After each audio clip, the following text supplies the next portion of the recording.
A warm welcome to Diplomatic Channel. I'm Millicent Walker. These are the highlights of the program this week.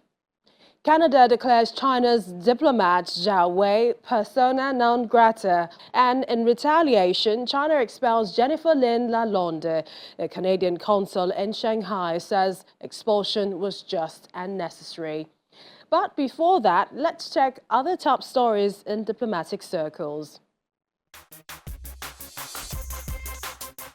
Foreign ministers of Turkey, Syria, Russia and Iran met in Moscow to negotiate rebuilding ties between Ankara and Damascus after years of animosity during Syria's civil war. During the meeting, Turkish Foreign Minister Mevlut Cavusoglu said he stressed the need for cooperation in the fight against terrorism and working together to establish the basis for the return of Syrians to their homeland. Cavusoglu also said taking the political process in Syria forward and protection of Syria's territorial integrity were the other issues discussed. Turkey is hosting more than 3.5 million refugees from neighboring Syria. As a member of NATO, Turkey has backed political and armed opposition to Syrian President Bashar al-Assad during the 12-year civil war and sent its own troops into the country's north.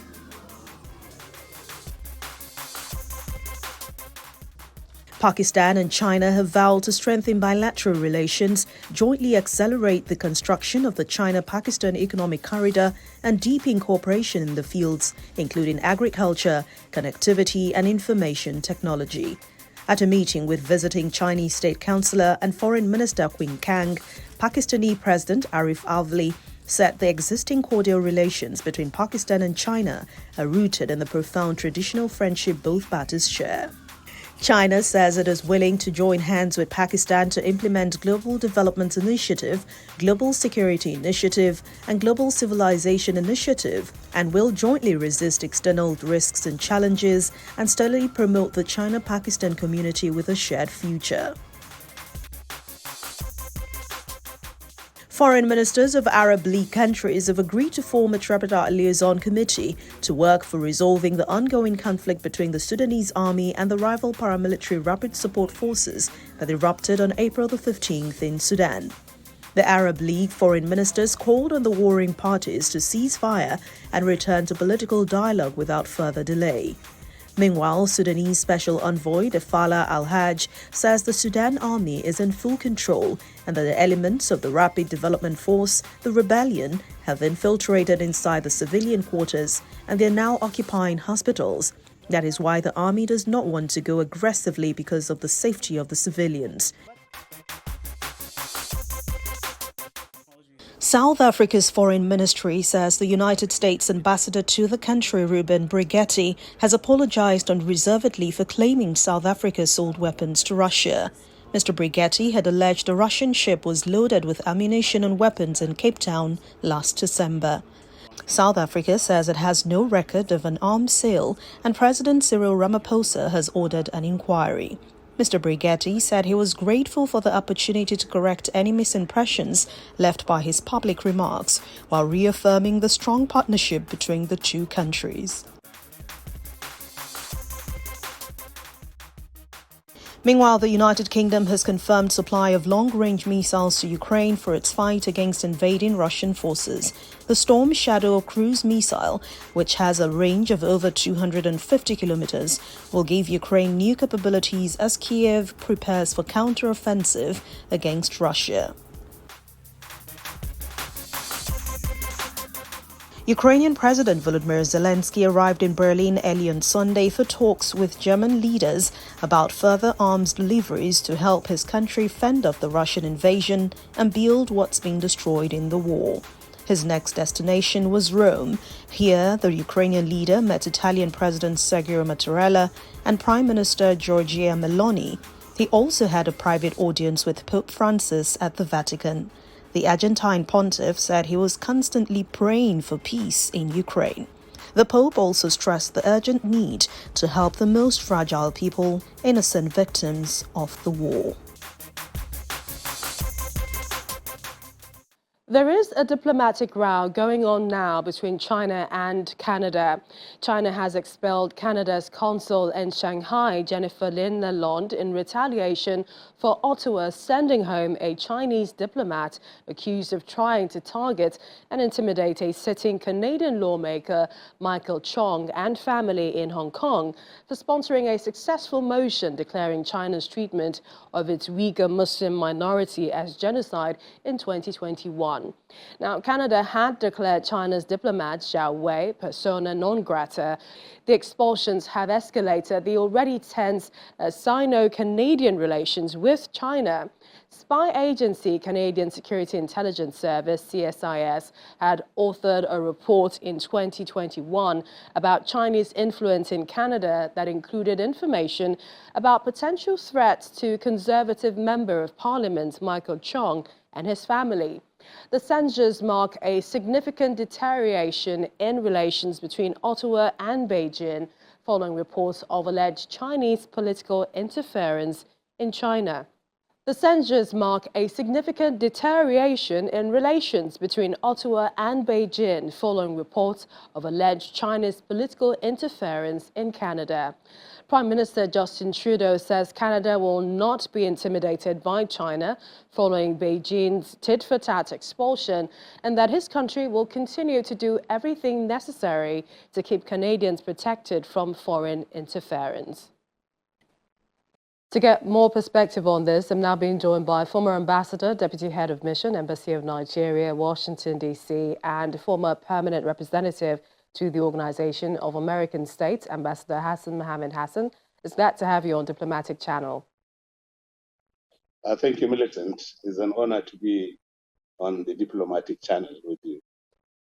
So let's look at China and Canada relations. These expulsions mark a new low and deterioration of ties between the two countries, including public uproar over allegations that China attempted to meddle in Canada's 2019 and 2021 elections, which China vehemently denies. Do you see this retaliatory move escalating the already tense bilateral relations between both countries? Yeah, the relations between China and Canada is fast deteriorating going by recent events. But I don't see it going too far. If Canada and China come together, they will definitely sort these differences out. Disagreements among nations as amongst individuals are always things that occur in everyday life. But the tendency is for them to come together to get the matter solved in the interest of their people and their government.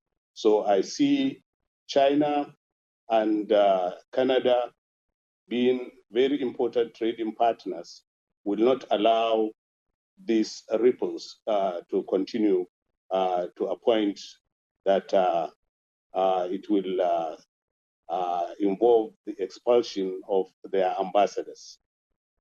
But that seems to be a lot of optimism coming from you, because to think that diplomatic relations between the two countries didn't start today, they've been strained since the detention of Huawei Technologies executive Meng Wanzhou, who was held in Canada on fraud charges in 2018. Did Canadian Prime Minister Justin Trudeau, did he send the right message to China by expelling Zhao Wei? Yeah, the problem with the expulsion of Zhao Wei is as a result of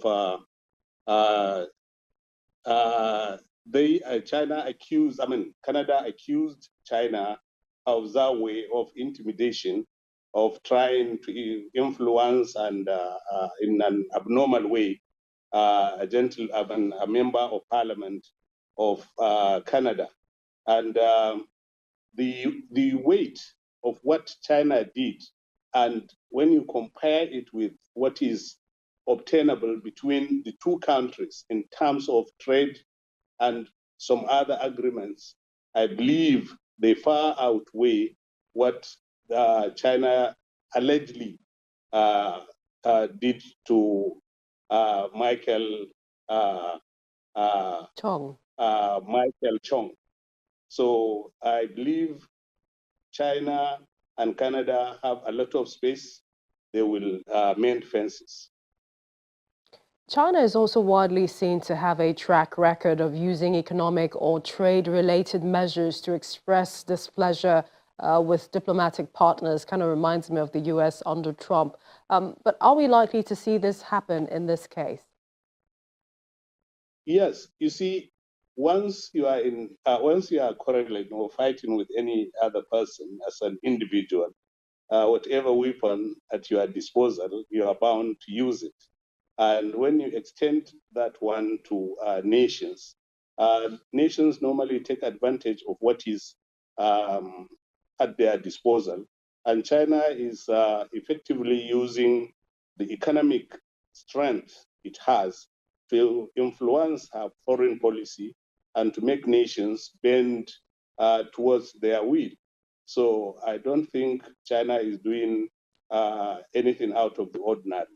But Canada itself, what China did has brought about public uproar, and the government is trying to cool the what they call in Nigeria, they are overheating the polity. So maybe Prime Minister Trudeau is trying to cool the political atmosphere and diplomatic relations, diplomatic uproar between the two countries. In terms of the growing, what some have called growing public concern about alleged Chinese interference within Canada, including the operation of dozens of so-called overseas police stations and policing of speech in the country, which has a large community of people with Chinese heritage. Is this a concern for you? Yes, but China has denied all this. And all over the world, especially in Australia and Canada, and even in the US, China has been accused of operating police stations to monitor the activities of people of Chinese descent. But the Chinese government has vehemently objected and denied. So, but people will not talk if things like this don't happen. So, what Canada will do, just like Australia, I believe Canada will come up with laws making such activities illegal. So once they make it illegal, they can take whatever action they want to take on China. The storm over alleged Chinese government interference seems to bear strong similarities to what unfolded in Australia years ago, which ultimately saw new laws, stronger laws enacted. There are now calls for Canada to consider bringing in anti-foreign interference laws, similar to that of Right. Australia. Do you see this being done by the Prime Minister in Canada? Yeah, definitely. Canada will want to safeguard her national interest, and is definitely unfair for a country to come and establish police stations without authority of the host government. Then definitely they will object, and they will come up, I believe they will come up with laws that prohibit such actions, just as Australia has done in a few years, some years back. With all that's playing out, do you think that the West and its allies can afford, and right now, to have China as an enemy, if I might put it that way? It's difficult. It's difficult to hold China as an enemy, even though China has progressed in the world. And China today is considered more or less the second largest economy in the world from the United States. So China is a very important country, and you play with China to your own detriment. So I believe they themselves will find softer ways of branding China, of dealing with China, other than making China an enemy of some sorts. So I don't see a situation where the West will want to antagonize China blatantly in whatever form they want to do it. So China has grown, China has expanded, China has become an inevitable nation for other countries to deal with. So I think the earlier they realize this, the better for all of us. Ambassador Hassan Mohammed Hassan, thank you. Always a pleasure having you join us on the program. Well, thank you very much, Millicent. It's my pleasure. Confusion and fear loom as the United States and Mexico brace up for border chaos with the expiration of Title 42 on May 11, marking an end to the anti-COVID-19 policy that for 3 years prevented asylum applications. The dramatic shift in the U.S. immigration policy has resulted in an expected surge of migrants at the southern border. The Trump-era policy, Title 42, allowed authorities to swiftly expel migrants in order to slow the spread of the coronavirus. Meanwhile, U.S. Secretary of Homeland Security Alejandro Mayorkas says the border is not open and that illegal entrants will be quickly returned. The U.S. rolled out a new regulation on May 10 that denies asylum to most migrants crossing the U.S.-Mexico border illegally. The regulation creates a new presumption that migrants arriving at the border are ineligible for asylum if they passed and failed to use legal pathways for U.S. entry. The Biden administration says it is making passage safer and easier for migrants to follow the lawful path to asylum. Our correspondent, Maria Bird, spoke with the Assistant Secretary of Homeland Security, Marsha Espinoza, on the border crisis the U.S. is experiencing. Take a listen. Secretary Espinoza, thank you so much for joining us. We know that this is very interesting times here in the United States, specifically as we talk about Title 42 and what's actually happening right now at the border. Can you give us, our audience, a little bit of understanding about what Title 42 is and exactly what is the current status of the border? Title 42 was a public health order that was put in place by the CDC during COVID. And now that is scheduled to lift on May 11th at 11:59. And what that means is DHS returns to the way that we used to process people arriving at our border before COVID. So it's called Title 8. And what we are doing as an administration is creating more lawful pathways for people to enter the United States in a safer way rather than arriving unlawfully. And for those not using those legal pathways, imposing consequences on them. We know that smugglers are taking advantage of this situation and spreading disinformation and encouraging more people to come. But the reality is the journey is very dangerous, one, but two, most people arriving will not qualify for any forms of relief by the time they get here. So if they're arriving unlawfully, they're put into immigration proceedings, they could be removed from the United States, deported, or they could face a 5-year bar from lawful entry if they don't use those lawful pathways that we have created. So when you talk about the lawful pathways and you talk about reverting to Title 8, what will be the benefit for those trying to enter the U.S. Once we do revert back to that? Well, under the Title 42 public health order, migrants were not given more opportunities to apply for asylum. Going back to Title 8, under Title 42, rather, we just expelled everyone, or were able to turn away everyone. And now people can qualify for asylum if they are eligible. But again, it's a very small number that actually qualify for relief under our current laws. So the majority of people arriving that you're seeing now will be turned away. And so when you talk about they'll be turned away where we are right now, what are we talking about? How many people are we talking about at the borders? And are we just seeing individuals coming from Central America, or are we really seeing people coming from all over that are trying to enter through through that way? That's the interesting point here, is that we're seeing migration across the Western Hemisphere. It's not just here. So other countries are experiencing this same phenomena. The difference here is the US immigration laws are very outdated. They're completely broken and haven't been updated since the 90s.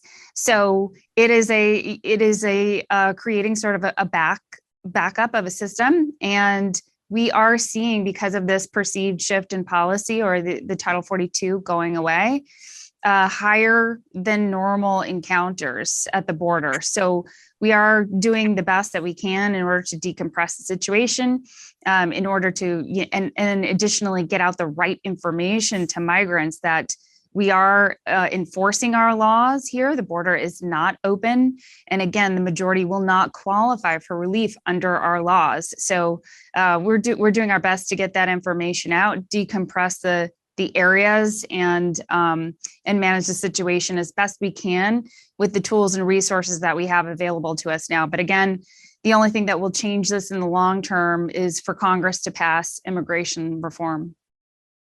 So you mentioned Congress passing immigration reform, and until that does happen, or if that does happen, what is the pressure that is being put on Homeland Security at the border? What is the crises there? Are we seeing any potential state of emergencies? What's kind of the critical piece there? It's critical for us because we need more funding, we need more personnel, we need more resources. And we've been asking for all of those things for the past 2 years because we knew that this day would come. We've been planning, preparing for this effort, but it does put a strain on not only our resources, but our workforce and the communities that they work in. Well, Secretary, we really appreciate you joining us. We know that this is a very critical time in the U.S., especially as we talk about immigration reform. And we know that there is a call on Congress to address that. So thank you so much again. And we look forward to speaking with you, hopefully, once we get some sort of immigration reform passed. Thank you. It was a gathering of wives of presidents of African countries as they met in Abuja, Nigeria's federal capital, to brainstorm on issues bordering on peace and security on the continent. Nigeria's First Lady, Mrs. Aisha Buhari, says another humanitarian window has been exposed with the eruption. Africa's First Ladies, led by the wife of Nigeria's President, Mrs. Aisha Buhari, converge on the State House for the 10th General Assembly of the Africa First Ladies Peace Mission. The war in Sudan and its attendant consequences dominate conversations as the First Ladies take turns to outline possible solutions in their remarks. There is need, Your Excellencies, to establish and strengthen conflict management structures regionally, nationally, locally, at all those levels, and provide capacity building of members of such structures on laws and policies that promote gender equality, peace building, conflict analysis, mediation, negotiation, reconciliation, and women empowerment. If we bring women on board and provide what is needed, I believe the conflicts across our region will come to an end. There are some signals that people will see at the beginning and that we don't pay any attention to. By the time you ignore those signals, we are involved in full-blown crisis. Wife of Nigeria's President, Mrs. Aisha Buhari, who doubles as the 9th president of the organization, boasts about fulfilling her promise to construct an official headquarters for the peace mission in Abuja, while also illuminating the need for constructive engagements in Sudan. Another humanitarian window has been exposed with the sudden eruption of violence in Sudan. All hands must be on deck to ensure that the problems are not allowed to escalate. Peace Mission is open to engaging with all relevant bodies in this regard. To rekindle commitments towards the promotion of peace and conflict resolution, there is an official signing of a memorandum of understanding between the Peace Mission and the African Union.